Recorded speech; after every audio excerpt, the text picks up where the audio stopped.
Hello everyone, this is Pooja and welcome to HP Studies. I hope you all are doing great. So आज की video की शुरुआत करूं उससे पहले मैं बताना चाहती हूं कि जो भी स्टूडेंट HP पटवारी 2023 एग्ज़ाम की प्रिपरेशन कर रहे हैं और वो ऑनलाइन बैच लेना चाहते हैं तो 11 सितंबर से एक नया बैच स्टार्ट हो रहा है। ये आपको 60% ऑफ के साथ 1200 में मिलेगा। जो भी बच्चे ये बैच लेना चाहते हैं वो इस नंबर पे जाके रजिस्ट्रेशन कर सकते हैं। अगर आज की वीडियो की शुरुआत करें तो आज हम डिस्कस करेंगे जो जून 2023 में HP टेट का नॉन मेडिकल का एग्ज़ाम हुआ था उसके साइकोलॉजी सेक्शन को आज हम डिस्कस करेंगे। इससे पहले वाली वीडियो में हमने HP टेट के आर्ट्स के साइकोलॉजी सेक्शन को डिस्कस कर लिया है और मेडिकल के भी साइकोलॉजी सेक्शन को हमने डिस्कस कर लिया है जो जून 2023 में एग्ज़ाम हुआ था। तो आज नॉन मेडिकल को हम डिस्कस करेंगे। ओके, सो फर्स्ट क्वेश्चन पे अगर हम आए तो फर्स्ट क्वेश्चन है who said psychology is the scientific study of the activities of individual in relation to the environment. यानी किसने कहा है कि मनोविज्ञान व्यक्ति की क्रियाओं का उसके पर्यावरण के संदर्भ में वैज्ञानिक अध्ययन है। तो ऑप्शन देखते हैं, ऑप्शन में है स्किनर, वुडवर्थ, कोलेस्निक या वॉटसन। तो इसका जो राइट आंसर है वो है वुडवर्थ। वुडवर्थ ने कहा है कि जो मनोविज्ञान है वो व्यक्ति की क्रियाओं का उसके पर्यावरण के संदर्भ में वैज्ञानिक अध्ययन है। राइट, नेक्स्ट क्वेश्चन है अकॉर्डिंग टू पियाजे at which stage a child begins to acquire vocabulary. पियाजे के अनुसार बच्चा किस अवस्था में शब्दावली सीखना शुरू करता है। तो कौन सी ऐसी स्टेज है पियाजे की, पियाजे ने जो अपनी डिफरेंट 4 स्टेजेस दी हैं उसमें से कौन सी स्टेज में बच्चा जो है वो वोकैबुलरी सीखना शुरू कर देता है। तो फर्स्ट स्टेज है sensory motor stage, pre operational stage, concrete operational stage या फॉर्मल ऑपरेशनल स्टेज। तो जिन्होंने भी पियाजे के बारे में पढ़ा होगा वो इजिली इसे मार्क कर पाएंगे कि ये वाला ऑप्शन है, बट जिन्होंने नहीं किया उनको मैं डिटेल में बताऊंगी पियाजे के बारे में। तो पहले मैं आपको इसका आंसर बताना चाहती हूँ। तो इसका जो आंसर है वो है प्री ऑपरेशनल स्टेज। इस स्टेज में बच्चा जो है वो वोकैबुलरी सीखना शुरू कर देता है, यानी वो बहुत सारे वर्ड्स, मतलब मीन्स आप कह सकते हैं कि 2 साल के बच्चा आप अपने आसपास पड़ोस में देखते हैं, आप अपने घर में देखते हैं कितने वर्ड्स वो बोलने शुरू कर देता है। राइट, सेंसरी मोटर स्टेज में भी वो 1-2 वर्ड्स बोलता है जैसे मम्मा, पापा, कुछ ऐसे वर्ड्स, बट जो एक्यूरेटली वो वोकैबुलरी शुरू करता है वो प्री ऑपरेशनल स्टेज में स्टार्ट करता है। ओके, ये पियाजे की जो स्टेजेस है कोग्निटिव डेवलपमेंट की, उसकी ये 4 स्टेजेस है। राइट, फर्स्ट है जिसमें सेंसरी मोटर स्टेज, इसमें ये बर्थ टू 2 ईयर तक चलती है। नेक्स्ट है प्री ऑपरेशनल स्टेज, ये आपकी 2 to 7 चलेगी। थर्ड है कंक्रीट ऑपरेशनल स्टेज, ये आपकी 7 to 12 चलेगी, यानी आप 7 to 12 या 7 to 11 भी इसको कह सकते हो। ये फॉर्मल जो है 12 एंड अप चलेगी। राइट, तो ये है पियाजे की। जब हम इसको डिटेल कोर्स में करेंगे तब मैं आपको समझाऊंगी कि फर्स्ट स्टेज में बच्चा क्या सीखता है, जैसे ऑब्जेक्ट परमानेंस उसको आ जाता है, सेंसेस से वो सीखने लग जाता है। नेक्स्ट स्टेज में वो एक प्री स्कूल एज में जाना शुरू कर देता है, वोकैबुलरी उसको आना शुरू हो जाती है। एक बच्चा जो है वो इगोसेंट्रिक स्टेज में बनता है। तो ये सब चीजें हम डिटेल में कवर करेंगे। थर्ड क्वेश्चन है according to Kohlberg a child passes through how many stages of moral development. तो जो कोलबर्ग ने अपनी थ्योरी दी है मॉरल डेवलपमेंट, हिंदी में अगर मैं इसको देखूं तो कोलबर्ग के अनुसार एक बच्चा नैतिक विकास की कितनी अवस्थाओं से गुजरता है। तो कोलबर्ग ने अपनी कितनी अवस्थाएं दी हैं, ऑप्शन में है 6, 4, 3 या 5। तो जिसका राइट आंसर है वो है इसका 6 स्टेजेस। कोलबर्ग ने अपनी 6 स्टेजेस दी हैं अपनी थ्योरी में, तो राइट आंसर रहेगा हमारा 6। ये रही कोलबर्ग की थ्योरी जो मॉरल डेवलपमेंट है उसकी उन्होंने 6 स्टेजेस में इसको डिवाइड किया है। 3 इन्होंने इसके लेवल्स दिए हैं। फर्स्ट है प्री कन्वेंशनल लेवल, सेकंड है कन्वेंशनल लेवल और थर्ड है हमारा पोस्ट कन्वेंशनल लेवल। ठीक है, इसमें उन्होंने एक लेवल में 2 स्टेजेस दी हैं। राइट, हर एक लेवल पे उन्होंने 2 स्टेजेस की बात की है। फर्स्ट में उन्होंने कहा है कि अवॉइडिंग पुनिशमेंट, जो बच्चे के पर्सपेक्टिव से उन्होंने कहा है। सेकंड उन्होंने कहा एमिंग एट रिवॉर्ड, कि बच्चे को एक जो फर्स्ट इस लेवल पे बच्चा होता है उस लेवल पे बच्चे को ये होता है कि क्लास में जैसे अगर कोई अच्छा काम करेगा तो उन्हें रिवॉर्ड मिलना चाहिए, उस चीज़ की उन्हें खुशी मिलती है। टीचर्स करते हैं जैसे क्लास में। इस जो ये वाली एज होती है इस एज में आके बच्चा good boy and good girl वाला उनमें एटीट्यूड आ जाता है कि मैं अच्छा हूँ, चाहे वो घर पे हो चाहे वो क्लास में आप देख लें, घर पे भी, घर की सिचुएशन में हम देखते हैं ना कि किसी बच्चे को हम ये कह देते हैं कि ये तो बहुत अच्छा है, तो वो बच्चे को जो खुशी होती है वो उसका लेवल ही अलग होता है। इस स्टेज पे सेकंड लेवल पे आके जो फोर्थ स्टेज है उस पे वो loyalty to law and order के बारे में समझना शुरू कर देता है, justice and the spirit of the law. Fifth stage में, सिक्स में universal principle of the ethics. तो ये रही जो कॉलबर्ग की मॉरल डेवलपमेंट की थ्योरी है, उसके 6 स्टेजेस हैं जिनको उन्होंने 3 लेवल में डिवाइड किया है, राइट। फोर्थ है Kohs block design test of the intelligence इस टाइप ऑफ, कौन से को का कौन सा ब्लॉक डिजाइन बुद्धि परीक्षण है जो एक किस प्रकार की इंटेलिजेंस है, ये आपने बतानी। ऑप्शन है इंडिविजुअल वर्बल टेस्ट है, इंडिविजुअल परफॉर्मेंस टेस्ट है, ग्रुप वर्बल टेस्ट है, या ग्रुप परफॉर्मेंस टेस्ट है। तो इसका जो राइट आंसर है वो है इंडिविजुअल परफॉर्मेंस टेस्ट। जो को का जो ब्लॉक डिजाइन टेस्ट है वो किस तरह का इंटेलिजेंस टेस्ट है, तो वो है हमारा इंडिविजुअल परफॉर्मेंस टेस्ट, राइट, व्यक्तिगत प्रदर्शन निरीक्षण परीक्षण। Which of the following is the SR theory of learning without reinforcement? अगर उन्होंने reinforcement के पास पूछा होता तो डायरेक्ट हम थॉर्नडाइक की ट्रायल एंड एरर थ्योरी को टिक करते हैं, क्योंकि जो थॉर्नडाइक है वो reinforcement की बहुत ज्यादा बात करता है। SR के बारे में अगर आप पूछेंगे तो ये है स्टिमुलस एंड रिस्पॉन्स। तो ऑप्शन में है Thorndike, Skinner's operant conditioning theory, या हल्स रिइंफोर्समेंट थ्योरी, या पावलोव की क्लासिकल कंडीशनिंग थ्योरी। तो इसका जो राइट आंसर है वो है स्किनर की पावलोव की क्लासिकल कंडीशनिंग थ्योरी। पावलोव जो है रिइंफोर्समेंट की बात नहीं कहते हैं, वो कहते हैं पहले बच्चे को स्टिमुलस मिलना चाहिए तो उसके बाद ही वो रिस्पॉन्स कर पाएगा, राइट। ये देखिए, ये है पावलोव की classical conditioning theory, classical conditioning theory, जिसमें उन्होंने डॉग पे एक्सपेरिमेंट किया था, ठीक है। जिन बच्चों ने इस थ्योरी के बारे में पढ़ा है वो तो इस चीज के बारे में अच्छे से जानते होंगे, बट जो स्टूडेंट्स अभी फर्स्ट टाइम एचपी टेट का एग्जाम देंगे वो इन थ्योरी से कंफ्यूज हो जाएंगे कि ऑपरेंट कौन सी है, क्लासिकल कंडीशनिंग कौन सी है, बट इसकी जिम्मेवारी हम पे है कि हम आपको किस तरह से समझाएंगे। इसको अगर मैं आपको थोड़ा शॉर्ट में बताऊं, क्योंकि अगर मैं आपको डिटेल में बताने लग जाऊंगी तो इसके लिए हमें कम से कम भी आधा घंटा की जरूरत तो पड़ेगी, राइट। क्लासिकल कंडीशनिंग थ्योरी में पावलोव ने जो डॉग पे एक्सपेरिमेंट किया है, उन्होंने कहा है कि कोई अगर मान लीजिए कोई डॉग है और उसके सामने आप खाना रख देते हैं, ठीक है, ऑटोमेटिकली सैल्वेशन तो होगा ही, नेचुरल सी बात है, ठीक है। तो पहली बार वो खाना रखते हैं तो वो उसके मुंह से लार टपकना शुरू हो जाती है, सैल्वेशन हो जाता है। नेक्स्ट टाइम वो क्या करते हैं, वो एक बेल बजाते हैं, ठीक है, घंटी बजाते हैं, तो डॉग का कोई रिस्पॉन्स नहीं रहता है इस पे। क्यों? क्योंकि उसे नहीं पता है कि बेल बजने की वजह क्या है, कारण क्या है, ठीक है। उसके बाद वो कंडीशनिंग स्टार्ट करते हैं, तो पहले वो बेल बजाते हैं, फिर वो खाना लेके आते हैं, राइट। बेल बजेगी तो खाना आएगा, तो डॉग का क्या है, वो अनकंडीशन रिस्पॉन्स है कि बेल बजी है तो खाना आया है, ठीक है। तो जब खाना आया तो उसके मुंह से फिर से लार टपकना शुरू हुई, सैल्वेशन फिर से शुरू हो गया। कंडीशनिंग करने के बाद आफ्टर कंडीशनिंग बेल बजती है तो डॉग को समझ में आ जाता है कि अब खाना आएगा, तो वो सैल्वेशन फिर से शुरुआत हो जाती है। तो ये इस तरह से पावलोव ने कहा है कि पहले हमें स्टिमुलस देना पड़ेगा, उसके बाद ही रिस्पॉन्ड मिलेगा। तो रीइंफोर्समेंट के बारे में इन्होंने इतना नहीं कहा है। नेक्स्ट क्वेश्चन है, an architect is found to exhibit which of the following type of intelligence. तो एक जो वास्तुकार होता है उसमें निम्नलिखित में से किस प्रकार की बुद्धि पाई जाती है, जो एक आर्किटेक्ट होता है उसमें कौन सी इंटेलिजेंस पाई जाती है। ऑप्शन है logical mathematical intelligence, special intelligence, linguistic intelligence, या नन ऑफ द अबव। तो ये इसके ऑप्शंस हैं। मैं आपको, जिन्होंने भी हार्वर्ड गार्डनर की मल्टीपल इंटेलिजेंस थ्योरी के बारे में पढ़ा है वो इसे अच्छे से सॉल्व कर पाएंगे। उन्होंने अपनी 8 तरह की मल्टीपल इंटेलिजेंस के बारे में बताया, जिसमें उन्होंने डिवाइड किया है कि कौन सा जो व्यक्ति है जो कह सकते हैं कि जिस तरीके से वो जिस चीज में वो तेज है, यानी मान लीजिए कि वो उसकी कैलकुलेशन स्किल्स अच्छी हैं, तो इन्होंने हार्वर्ड गार्डनर ने उनको डिवाइड किया है उस हिसाब से, राइट।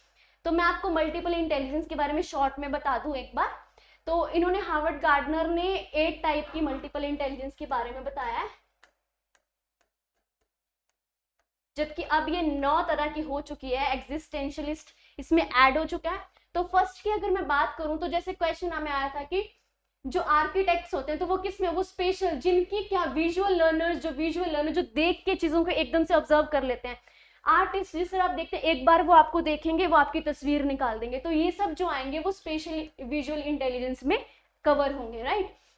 नेक्स्ट आएंगे बॉडीली काइनेस्थेटिक, तो वो सारे बच्चे जो आइडियाज में या जो किसी एक पर्टिकुलर फील्ड में, जैसे आप कह सकते हो डिफेंस में जो होते हैं, वो इसमें बॉडीली काइनेस्थेटिक में आएंगे। जो एक्टर्स होते हैं, लाइक आप उनको कोई रोल देंगे तो वो खुद को उसमें मोल्ड कर लेंगे। जैसे कोई एक एक्टर होता है तो उसकी डिफरेंट डिफरेंट तरह की मूवीज होती हैं जिसमें अलग स्टोरी होती है, तो वो जो खुद को ढाल ले उन चीजों में।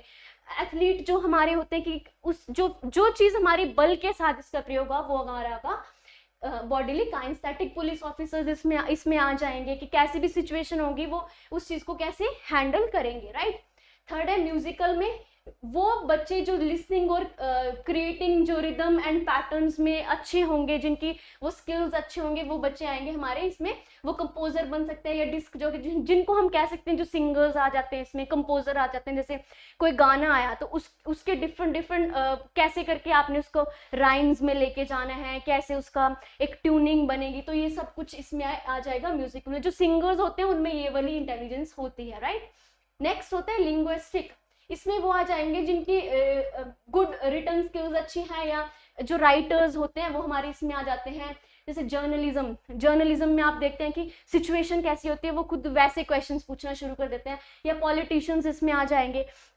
पॉलिटिशियंस का आप लाइव एग्जाम्पल देखते हैं, कोई अगर वो इलेक्शन है तो वो ऐसी बातें करेंगे कि वो आपको इन्फ्लुएंस कर लेंगे अपनी बातों से कि हाँ यही सही है और हम ऐसे करेंगे, और लोग मान भी जाते हैं। हम भी कई चीज़ों को मान जाते हैं कि हाँ ये ऐसे कर सकते हैं, क्योंकि उनको क्या चाहिए, वोट चाहिए। तो वोट चाहिए तो उनको उस तरह से अपना बिहेवियर को मोल्ड करना पड़ेगा। तो जिनकी ओरल स्किल्स अच्छी हैं या जिनकी जिनकी रिटर्न स्किल्स अच्छी है, वो सब इसमें आ जाएंगे इसमें, तो उनको कहेंगे लिंग्विस्टिक इंटेलिजेंस में आ जाएंगे। नेक्स्ट है नेचुरलिस्टिक, इसमें वो आएंगे जो नेचर के साथ या जो नेचर फ्रेंडली होते हैं, जो नेचुरल वर्ल्ड के साथ कनेक्ट करते हैं। जिसमें हम बॉटनी, बायोलॉजी, जोलॉजी, एग्रीकल्चर, ये सब कि उनको पेड़ों का पता चल जाता है कि ये पेड़ इस चीज का है, फ्लावर्स का उनको एकदम से पता चल जाता है।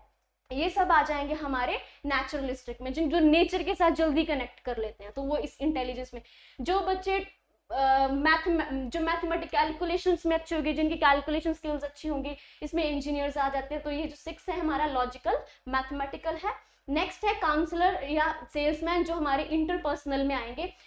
आप काउंसलर्स को देख लीजिए, कोई व्यक्ति है वो किसी डिप्रेशन में है, तो काउंसलर किस तरह से उसको उन चीजों से बाहर निकालता है। 5 मिनट पहले आप कुछ थे, 10 मिनट बाद आप कुछ और सोच से बाहर आते हो, राइट। सेल्स पर्सन कोई प्रोडक्ट है, चाहे उस प्रोडक्ट में कुछ भी ना हो, पर जो एक सेल्स पर्सन है, एक सेल्स मैन है, जो वो आपको इस तरह से उस प्रोडक्ट के बारे में बताएगा कि आप भी इंप्रेस होके वो ले लेंगे। हम टीवी में एड्स देखते हैं, शैम्पू चाहे वो लगाए ना लगाए, जो भी उसकी एड करेंगी, बट वो इस तरह से करेंगे कि अगला बंदा ये सोच लेगा कि नहीं मुझे भी ये लेना है, राइट। तो वो उनमें कौन सी इंटेलिजेंस होती है, इंटरपर्सनल होती है। नेक्स्ट होती है इंट्रापर्सनल, राइट।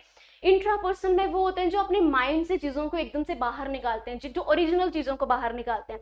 इसमें हमारे आएंगे रिसर्चर, राइटर या एंटरप्रेन्योर।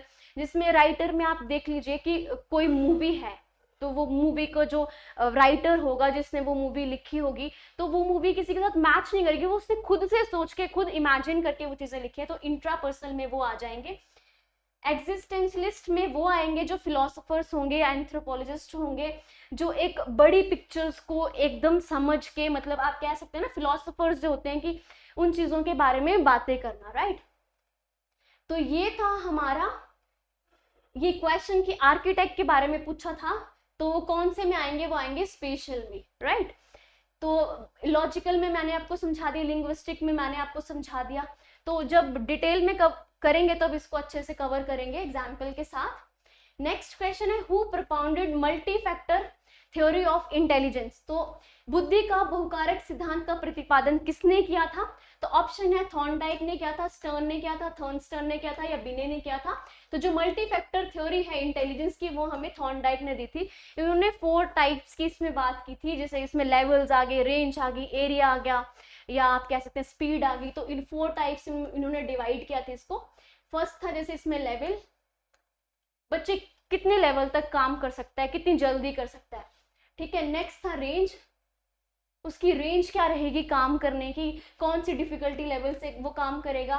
या हम इसमें ले सकते हैं लेवल आ गया, रेंज आ गया, स्पीड आ गई, कितनी जल्दी बच्चे कितने टास्क को कंप्लीट करेंगे। या फोर्थ आ गया हमारा एरिया, कौन कौन से एरियाज का यूज करेगा, मैथ का यूज करेगा, लॉजिक का यूज करेगा, एबिलिटीज का यूज करेगा, तो वो सब कुछ इसमें आ जाएगा जो मल्टी फैक्टर थ्योरी है इंटेलिजेंस की, इसमें, राइट। नेक्स्ट है who propounded social learning theory. तो जो सामाजिक अधिगम का सिद्धांत है वो उसका प्रतिपादन किसने किया था, तो ऑप्शन में है अल्बर्ट बंडूरा, वाइगोस्की, कार्ल ग्रोगर और ब्रूनर। तो बंडूरा ने दिया, वाइगोस्की ने दिया, रोजर ने दिया या ब्रूनर ने दिया है, तो किसने ये थ्योरी दी है, तो इसका जो राइट आंसर है वो है अल्बर्ट बंडूरा ने अपनी सोशल लर्निंग थ्योरी के बारे में बताया है। तो इस थ्योरी का एक और नाम है ऑब्जर्वेशनल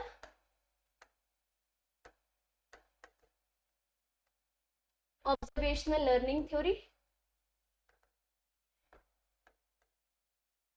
या आप इसको कह सकते हो सोशल कॉग्निटिव थ्योरी,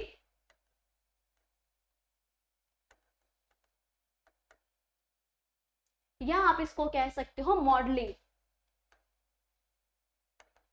मॉडलिंग में आप कह सकते हो इमिटेशन, जब वो नकल करके, तो ठीक है। तो मॉडलिंग का इसमें ये मतलब नहीं है कि कैट वॉक करना या मॉडल जो होती है वो नहीं, मॉडलिंग मतलब जब आप किसी को अपना रोल मॉडल मानते हो। तो जो अल्बर्ट बंडूरा ने अपनी एक एक्सपेरिमेंट किया था बोबो डॉल्स पे, तब उन्होंने सोशल लर्निंग थ्योरी के बारे में बताया था। ये अगर मैं आपको इसको शॉर्ट में थोड़ा बहुत बता दूं तो ये ऑब्जर्वेशन पे बेस्ड है। ये जो बंडूरा थे वो कहते थे कि जो बच्चा है वो ऑब्जर्वेशन करके सीखता है, वो ऑब्जर्व करता है चीजों को, फिर वो सीखता है। बट अगर हम बिहेवियरिस्ट की बात करें तो बिहेवियरिस्ट कहते हैं कि बच्चा अपने बिहेवियर से सीखता है, खुद जो एक्सपीरियंस करता है वो उनसे सीखता है। बट बंडूरा ने कहा कि नहीं, वो ऑब्जर्व करके चीजों को सीखता है, वो दूसरों के एक्सपीरियंस से सीखता है। तो उन्होंने एक कई कई तरह के इसमें स्टेजेस के बारे में बताया था, जिसमें उन्होंने बोबो डॉल्स पे एक्सपेरिमेंट किया था।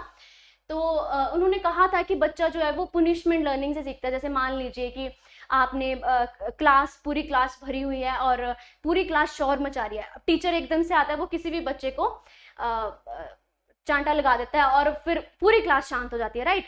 जब पूरी क्लास शांत हो जाती है तो वो क्या होती है, एक बच्चे को पुनिशमेंट मिली पर क्लास पूरी चुप हो जाती है। तो बच्चा इस तरह से भी सीखता है कि पुनिशमेंट लर्निंग से। नेक्स्ट वो बात करता है रीइंफोर्समेंट से, कि रीइंफोर्समेंट लर्निंग कैसे वो रीइंफोर्समेंट से सीखता है। मान लीजिए कि आप उसको, जैसे मान लीजिए क्लास में किसी बच्चे ने अच्छा परफॉर्म किया, राइट, तो आप उस बच्चे के बारे में कुछ अच्छी 10 लाइनें बोलेंगे, तो वो कहीं ना कहीं दूसरे बच्चों को भी इफेक्ट करेंगे कि कल को मुझे भी कुछ अच्छा करना है ताकि टीचर मेरे बारे में भी ऐसा अच्छा बोले। तो जब आप किसी को रीइंफोर्स करेंगे तो वो दूसरे के बिहेवियर से, एक्सपीरियंस से इन चीजों के बारे में सीखेगा। थर्ड है लर्निंग। लर्निंग में वो कैसे दूसरों के एक्सपीरियंस से सीखेगा, कि मान लीजिए आपके घर पे आपकी कोई सिस्टर है या ब्रदर है, उसने कोई एक एपिसोड देख लिया, किसी खाना खजाना गया कुछ भी, तो उसको कुकिंग का बहुत ज्यादा शौक है, राइट। तो उसने देखा कि वो जो शेफ है या जो है वो जल्दी जल्दी सब्जियों को कट कर रहा है, राइट। तो एक्सपेरिमेंट के लिए वो भी जल्दी जल्दी सब्जियों को कट करने लग गई या लग गया, ठीक है। अब वो, क्योंकि उसको उन चीजों के बारे में ट्रेनिंग नहीं है, तो उसका क्या होता है, हाथ कट जाता है। तो वो देखती है कि उसकी सिस्टर का हाथ कट गया। अब वो ये देखती है कि मैं दोबारा अगर मैं भी ऐसे ऐसे जल्दी जल्दी सब्जियां कट करूंगी तो मेरा भी हाथ कट सकता है, राइट। तो वो क्या सीखती है दूसरों के एक्सपीरियंस से कि इसने ये गलती की तो इसका ये हाथ कट गया, मैं ये दोबारा गलती नहीं करूंगी या नहीं करूंगा, राइट। तो ये था अल्बर्ट बंडूरा का सोशल लर्निंग थ्योरी। ये सोशल लर्निंग थ्योरी के कुछ एक सर्कल है जिसमें उसने अटेंशन, रिटेंशन होगा, फिर मोटर रिप्रोडक्शन होगा, फिर मोटिवेशन होगा, इसमें डिवाइड किया है। डिटेल में जब करेंगे तब इसको कवर करेंगे। नेक्स्ट है which school of philosophy accept psychology as a science of consciousness. तो मनोविज्ञान का कौन सा संप्रदाय मनोविज्ञान को चेतना के विकास के रूप में स्वीकार करता है, तो ऑप्शन है स्ट्रक्चरलिज्म, फंक्शनलिज्म, कंस्ट्रक्टिविज्म और बिहेवियरिज्म। तो इसका जो राइट आंसर है वो है स्ट्रक्चरलिज्म, कि ये कहता है कि मनोविज्ञान का मतलब, मनोविज्ञान जो है वो चेतना के विज्ञान के रूप में एक हमें स्वीकार करना चाहिए। हम कह सकते हैं कि एक संप्रदाय है मनोविज्ञान का, राइट। नेक्स्ट है a student always gets 2 toffees after writing 10 correct line, right. It is an example of. तो एक छात्र है जो 10 सही पंक्तियां लिखने के बाद उसको 2 टॉफीज मिलती हैं, तो ये किसका उदाहरण है? Continuous reinforcement, partial reinforcement, fixed interval reinforcement या फिक्स्ड रेशियो रीइंफोर्समेंट। तो ऑप्शन देख के ही आपको समझ में आ रहा है कि फिक्स इंटरवल रीइंफोर्समेंट है। कैसे? क्योंकि फिक्स है कि 10 लाइन लिखेगा तो उसको 2 टॉफीज मिलेंगे, right. Who concluded that language and social cultural environment play a vital role in cognitive development of a child? तो किसने ये निष्कर्ष निकाला है कि भाषा और सामाजिक सांस्कृतिक वातावरण बच्चे के संज्ञानात्मक विकास में महत्वपूर्ण भूमिका निभाते हैं? तो ऑप्शन है वाइगोस्की ने कहा है, ब्रूनर ने कहा है, एरिक्सन ने कहा है या कॉलबर्ग ने कहा है। तो इसका जो राइट आंसर है वो है वाइगोस्की। आप स्टेटमेंट देख के पता लगा लेंगे कि सोशियो कल्चरल इन्वायरमेंट या थ्योरी की बात किसने की है, तो इकलौते वाइगोस्की है जिन्होंने इस बारे में बात करी है कि बच्चा जो है वो सोसाइटी में जाके सीखता है, कल्चर से सीखता है। तो इसका जो राइट आंसर है वो है वाइगोस्की। वाइगोस्की से आपको हर बार क्वेश्चन देखने को मिलेगा, ये बहुत ही ज्यादा इंपॉर्टेंट थ्योरी है, बट इससे पहले वाले एग्जाम में एक एग्जाम में इसके बारे में क्वेश्चन पूछा गया है, और जबकि प्याजे से और कॉलबर्ग से 2 क्वेश्चन डायरेक्टली पूछे थे। एक तो प्याजे की थ्योरी से पूछ लिया था और एक उसकी इम्प्लीकेशन से पूछ लिया था। तो आपने तो इसमें देखा कि कॉलबर्ग की डायरेक्ट पूछा है कि कितनी स्टेजेस है, राइट। और स्टेजेस के बारे में आपने अच्छे से पढ़ना है, चाहे कोई भी साइकोलॉजिस्ट है, उनकी थ्योरीज पता होनी चाहिए कि एक्सपेरिमेंट किसने किया, किस पे एक्सपेरिमेंट किया, एजुकेशनल इम्प्लीकेशंस क्या है, इन चीज़ों के बारे में आपको नॉलेज होनी चाहिए। चलिए क्वेश्चन नंबर 12 की बात करते हैं। सो क्वेश्चन है, which of the following statement is true about human development? Human development की कौन सी स्टेटमेंट है जो ट्रू है? आपको बताना है मानव विकास के बारे में कौन सा कथन सत्य है। ऑप्शन है human development is natural process है, human development is a possible without growth, तो बिना ग्रोथ के तो ह्यूमन डेवलपमेंट पॉसिबल नहीं है, human development is completed by maturity, human development is quantitative, हम इसको जो हमारी ह्यूमन की डेवलपमेंट है उसको हम क्वांटिटी में मेजर नहीं कर सकते हैं कि आपकी थिंकिंग जो है आप इतने किलो सोचते हैं, या आप कह सकते हैं आपके थॉट्स जो हैं वो इतने किलो में, आप उनको नहीं कर सकते ना, तो वो क्वांटिटेटिव नहीं है, वो एक क्वालिटेटिव है। इसका जो राइट आंसर है वो है human development is completed by maturity. मानव का जो विकास है वो परिपक्वता से पूर्ण होता है, राइट। नेक्स्ट है, which of the following is not a factor influencing learning? तो जो कौन सा फैक्टर है जो लर्निंग को इन्फ्लुएंस नहीं करता है? ऑप्शन है socio emotional climate in the institution. बिल्कुल ये फैक्टर जो इफेक्ट करता है हमारी लर्निंग के लिए कि एक संस्था में सामाजिक या भावात्मक माहौल होना बहुत जरूरी है। नेक्स्ट है प्रोविजन ऑफ फीडबैक। फीडबैक का प्रोविजन होना बहुत जरूरी है क्लास में, क्योंकि जब बच्चों को टाइम टू टाइम फीडबैक मिलेगा तो उन्हें ये पता चलेगा कि उनकी लर्निंग कितनी हुई है। ट्रांसपोर्टेशन फैसिलिटीज एक हमारी लर्निंग में कोई फैक्टर नहीं है, बट देखते हैं next, aspiration level of a learning. बिल्कुल शिक्षार्थी का जो एक आकांक्षा स्तर है, जो सोचता है, वो उसकी जो इच्छाएं हैं, डिजायर्स हैं, ये सब इसमें आ जाएंगी। तो इसका जो राइट आंसर है वो है ट्रांसपोर्टेशन फैसिलिटीज, जो एक लर्निंग के फैक्टर को इफेक्ट नहीं करता है। क्वेश्चन है next 14, when the conscious mind of a person is focused on some object it is called? तो क्या कहलाता है जब किसी व्यक्ति का चेतन मन किसी वस्तु या गतिविधि पर केंद्रित होता है? जब जो किसी व्यक्ति का जो एक कॉन्शियस माइंड है वो किसी एक पर्टिकुलर ऑब्जेक्ट पर जब वो फोकस रहता है तो उसको क्या कहते हैं? तो ऑप्शन है अटेंशन, रीजनिंग, इमेजिनेशन या क्रिटिकल थिंकिंग। तो इसका जो राइट आंसर है वो है अटेंशन, कि हम जब किसी एक चीज के बारे में सोचते हैं तो बिल्कुल अटेंटिव होके उस चीज पे अटेंशन देके सोचते हैं। अनयूजुअल रिपीटेटिव बिहेवियर एंड और tendency to engage in a restricted range of activities are symptoms of। तो ये व्यवहार की जो असामान्य पुनरावृत्ति है, या आप इसको सीमित गतिविधियां कह सकते हैं, किसमें संलग्न होने की प्रवृत्ति के लक्षण हैं? तो ऑप्शन है autism, mental retardation, hearing disorder या स्पीच डिसऑर्डर। तो इसको जो राइट आंसर है वो है ऑटिज्म, यानी आत्म केंद्रित। नेक्स्ट है क्वेश्चन है 16, if a child misbehaves in a class time again and again the teacher should. अगर एक बच्चा कक्षा में बार बार गलत व्यवहार कर रहा है तो एक टीचर को क्या करना चाहिए? बच्चे को इग्नोर करना चाहिए, पुनिश करना चाहिए, क्रिटिसाइज करना चाहिए, काउंसिल करना चाहिए? बिल्कुल बच्चे को इग्नोर नहीं करना चाहिए, पुनिश भी नहीं करना चाहिए, क्रिटिसाइज भी नहीं करना चाहिए, क्योंकि जब आप किसी चीज में क्रिटिसिज्म कर देते हो फिर बच्चा वो उसको अपने बच्चे का मोरल जो है वो डाउन हो जाता है। इग्नोर इसीलिए नहीं करना चाहिए ताकि वो बार बार फिर वही गलती को दोहराएगा।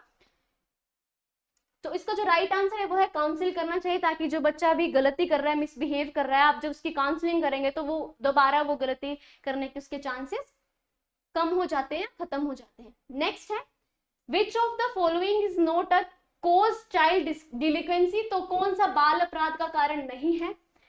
ठीक है, तो ऑप्शन है बैलेंस्ड लेवल ऑफ एस्पिरेशन, एक आकांक्षा का संतुलन स्तर बने रहना चाहिए, इमोशनल कॉन्फ्लिक्ट्स होने चाहिए, भावनात्मक संघर्ष होना चाहिए, नॉन फुलफिलमेंट ऑफ नीड्स की आवश्यकताओं की पूर्ति नहीं होनी, या नेग्लेक्टिंग बिहेवियर ऑफ पेरेंट्स, तो माता पिता को उपेक्षापूर्ण व्यवहार जो है वो जो माता पिता का व्यवहार रहता है, तो जो इसका कारण नहीं है वो बैलेंस लेवल ऑफ एस्पिरेशन है, कि जब आकांक्षा का संतुलन बना रहेगा तो वो बाल अपराध के लिए एक।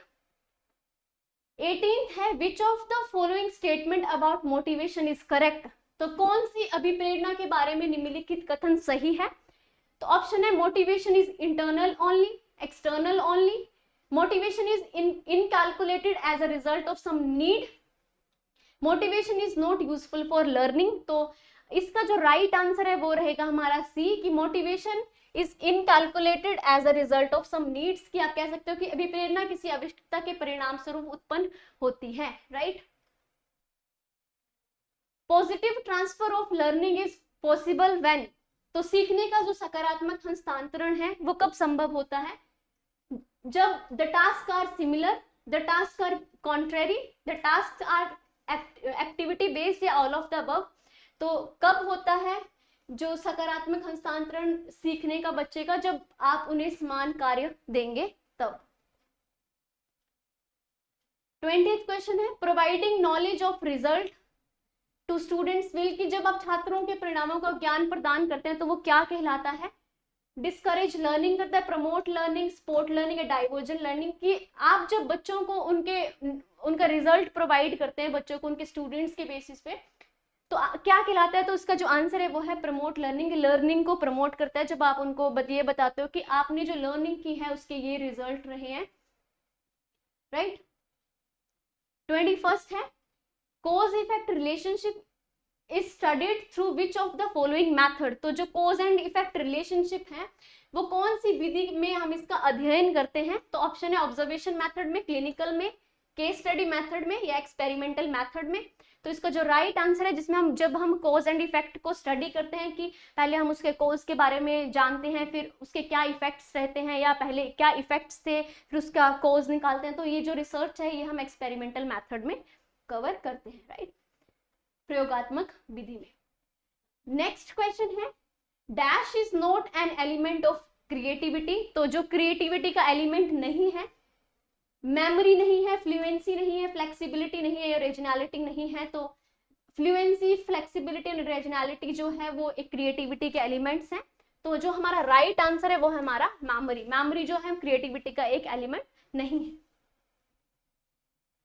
N essential aspects of all learning is, कि सीखने का एक अनिवार्य पहलू क्या है। ठीक है, तो इसका जो ऑप्शंस है वो इमिटेशन है, इमोशंस है, मोटिवेशन है, स्ट्रेस है। तो जो बच्चा एक सीखता है उसका एक अनिवार्य पहलू क्या है, कि किस चीज को लेके वो चीजों को जो वो कंटिन्यू सीखता है। तो जब बच्चे में मोटिवेशन होगी कुछ काम करने की तो वो बहुत जल्दी चीजों को सीख पाएगा। नेक्स्ट क्वेश्चन है mental age and chronological age of a students are 8 and 8 respectively then his IQ will, तो जो बच्चे का क्रोनोलॉजिकल एज है या मेंटल एज है, अगर उनकी क्रोनोलॉजिकल एज भी 8 है, मेंटल एज भी 1 है, तो उनका IQ क्या होगा। तो जब आप 8 को 8 के साथ कट कर दोगे तो वो 1 रह जाएगा, मतलब ऑफ एवरेज लेवल जो बच्चे का होगा, जो IQ होगा। जब IQ का कॉन्सेप्ट करेंगे तो मैं इसको फॉर्मूले के साथ आपको करके दिखाऊंगी।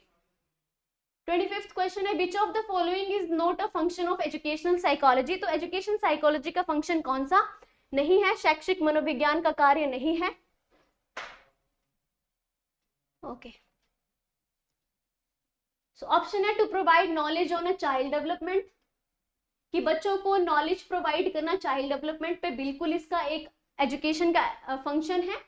पूछा है not to assist in curriculum development, की कंसिस्ट करना करिकुलम, क्योंकि आप जानते हैं कि जो मनोविज्ञान है, जो शैक्षिक मनोविज्ञान है, उसका हमारे जो करिकुलम बनता है उस पर बहुत ज्यादा क्या कहते हैं वो रहता है।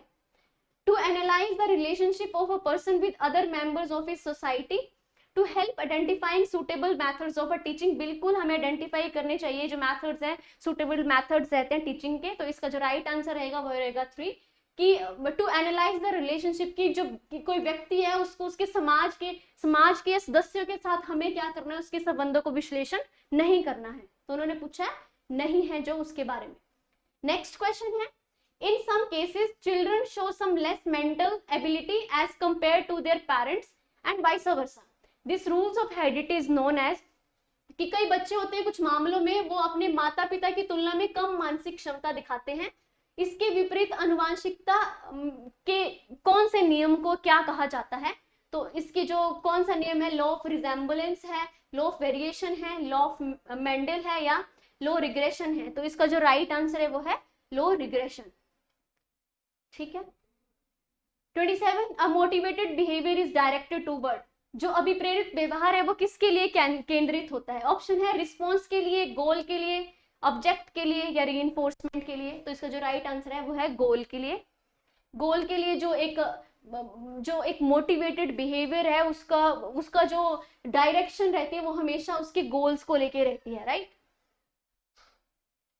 28 क्वेश्चन है, according to Sigmund Freud which of the following is not the level of mind? तो जो सिगमंड फ्रॉइड की थ्योरी है उसमें इन्होंने जो माइंड को लेके अपने डिफरेंट की व्यक्ति की जो लेवल्स हैं, माइंड के जो 3 लेवल्स, उन्होंने 3 लेवल्स में इसको डिवाइड किया है। फर्स्ट उन्होंने कहा है इड, नेक्स्ट उन्होंने कहा है ईगो, और थर्ड कहा है सुपर ईगो, राइट। 3 लेवल्स में उन्होंने डिवाइड किया है। तो इनमें से कौन सा उनका लेवल नहीं है? तो जो इड है वो किसके साथ रिलेटेड है? हमारे अनकॉन्शियस माइंड के साथ। इड में जब बच्चा होता है तो वो बच्चे को चाहिए कि उसकी डिजायर्स फुलफिल होनी चाहिए, ठीक है, उसको जो चाहिए, फिर उसके लिए वो विल्स का भी यूज करता है। कैसे? कि उसे जो चीज चाहिए, चाहे वो लड़ाई करके ले, चाहे जिद करके ले, किसी को मार के ले, उसको ये चीज जो चीज चाहिए वो चाहिए। तो वो उसको वो एक अनकॉन्शियस लेवल पे होता है, एक अनकॉन्शियस माइंड में होता है, जब वो इड की स्टेज पे होता है, राइट।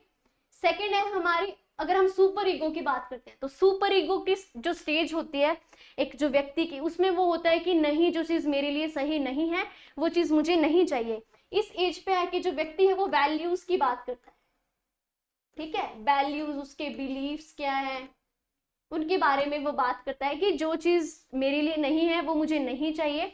बट ये जो सुपर ईगो है वो बात करता है हमारे प्री कॉन्शियस को लेके, ठीक है, जिसमें वो अपनी सिर्फ वैल्यूज की बात करता है, किसी के साथ वो गलत नहीं करना चाहता। बट जो एक ईगो है वो इन दोनों के बीच में बैलेंस बनाता है, राइट, बैलेंस बनाने का काम करता है, ठीक है।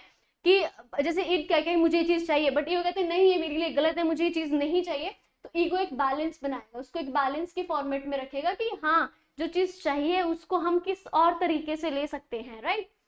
तो जो ईगो आएगा वो हमारा आएगा कॉन्शियस माइंड में। तो ये तीनों अगर डिवाइड हो गया तो एक रह गया हमारा सुपर कॉन्शियस माइंड। तो ये हमारा लेवल ऑफ माइंड का एक पार्ट नहीं है, राइट।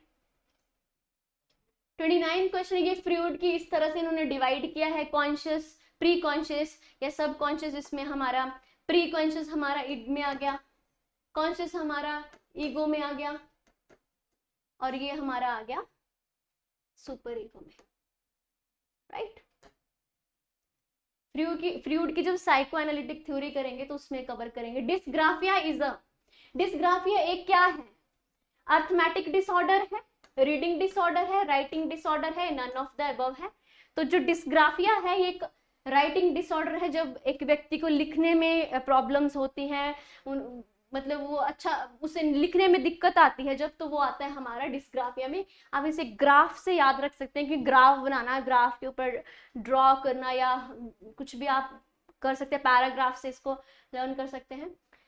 ये रही हमारे कुछ लर्निंग डिसेबिलिटीज, जहां से आपको हर बार क्वेश्चन देखने को मिलता है, तीनों सेक्शन में आपको इससे क्वेश्चन आएगा। ये हमारा इंक्लूसिव जो मैंने सिलेबस बताया था, उसको जो पार्ट बी था इंक्लूसिव वाला, उसका एक डिसेबिलिटीज का एक सेक्शन है। अगर मैं आपको शॉर्ट फॉर्म में बता दूं, जो डिसलेक्सिया है वो हमारी डिफिकल्टी, रीडिंग में हमें डिफिकल्टी होती है। जब हम कोई बच्चे हैं जिनको पढ़ने में दिक्कत होती है, तो वो इस डिसेबिलिटीज में होते हैं। डिसकैलकुलिया में वो आते हैं जिनको मैथ्स कैलकुलेशन करने में प्रॉब्लम होती है, तो कैलकुलिया से आप कैलकुलेशन याद रख सकते हैं। डिसग्राफिया जो मैंने आपको पहले बताया, क्वेश्चन आया है, डिफिकल्टी विद राइटिंग, जिनके राइटिंग स्किल्स, जिनको लिखने में प्रॉब्लम होती है, वो सब इसमें आ जाते हैं, जैसे जो उल्टे वर्ड्स लिखते हैं। ठीक है, हर बार आप उल्टा लिखेंगे, सी को उल्टा लिखेंगे, डी को उल्टा लिखेंगे, ये सब आती है डिसग्राफिया में। डिस्फ्रेजिया में आ जाएंगी वो जो जिनकी फाइन मोटर स्किल्स में आ जाएंगे, प्रॉब्लम विद हैंड आई या कोऑर्डिनेशन बनाने में प्रॉब्लम होती है, या बैलेंस मैनुअल किसी भी चीजों में जो जिनकी मोटर स्किल्स में जिनको दिक्कतें आती हैं। डिस्फेजिया या फेजिया में आ जाएंगे जिनको लैंग्वेज में प्रॉब्लम होती है, या कुछ भाषा को समझने में, अर्जन करने में, या भाषा को बोलने में जो दिक्कत आती है, वो फेजिया में आती है।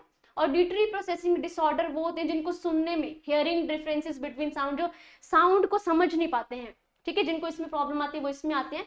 विजुअल प्रोसेसिंग डिसऑर्डर में वो आते हैं जिनको विजुअल इंफॉर्मेशन को इंटरप्रेट करने में प्रॉब्लम आती है, राइट। लास्ट क्वेश्चन है हमारा 30th क्वेश्चन, ये है who developed the concept of primary mental ability, जो हमारी प्राथमिक, आप कह सकते हैं प्रारंभिक मानसिक क्षमता है, उसकी अवधारणा किसने दी थी? तो ऑप्शन है थॉर्नस्टन ने दी थी, थॉर्नडाइक ने दी थी, गिलफर्ड ने दी थी, या वैनम ने दी थी। तो इसका जो राइट आंसर है वो थॉर्नस्टन ने अपनी प्राइमरी मेंटल एबिलिटी के बारे में बताया था। तो ये थे हमारे आज के 30 क्वेश्चंस जो जून में नॉन मेडिकल टेट का एग्जाम हुआ था, उसको जो फर्स्ट सेक्शन था हमारा सीडीपी का, जिसमें 30 क्वेश्चंस रहे थे।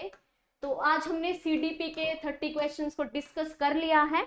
अब आने वाली वीडियो में हम उससे पिछले साल वाले प्रीवियस ईयर को डिस्कस करेंगे, ताकि आपको ये समझ में आ जाए कि किस तरह के क्वेश्चंस इसमें बनते हैं, किस तरह के क्वेश्चंस रिपीट होते हैं। जब हमने ये डिस्कस कर लिए हैं, तो अब हम जब उससे पिछले साल वाले डिस्कस करेंगे, तब अब उससे रिपीट हुए होंगे क्वेश्चन, तो आपको वो पता चल जाएगा कि ये क्वेश्चन रिपीट हुआ है, हम उनको भी डिस्कस करेंगे।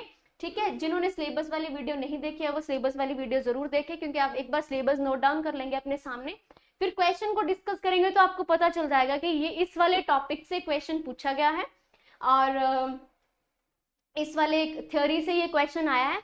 तो आज की वीडियो को हम यहीं खत्म करते हैं। आपने ये पूरी वीडियो देखनी है और इसके ऑप्शंस के बारे में भी आपने नोट डाउन करना है कि कौन से इंपॉर्टेंट ऑप्शंस हैं। आपको मैंने बता दिए हैं जो मोस्ट इंपॉर्टेंट थ्योरीज है, जहाँ से हर बार क्वेश्चन आते हैं। कुछ पैडागोजी के क्वेश्चन आते हैं, वो आपको अपनी साइंस सेंस से करने होते हैं, अगर आपने पैडागोजी के चैप्टर्स को अच्छे से पढ़ लिया है। ठीक है, ओके, सो आज की वीडियो यहीं खत्म करते हैं, मिलते हैं आपको अगली वीडियो में, तब तक के लिए धन्यवाद।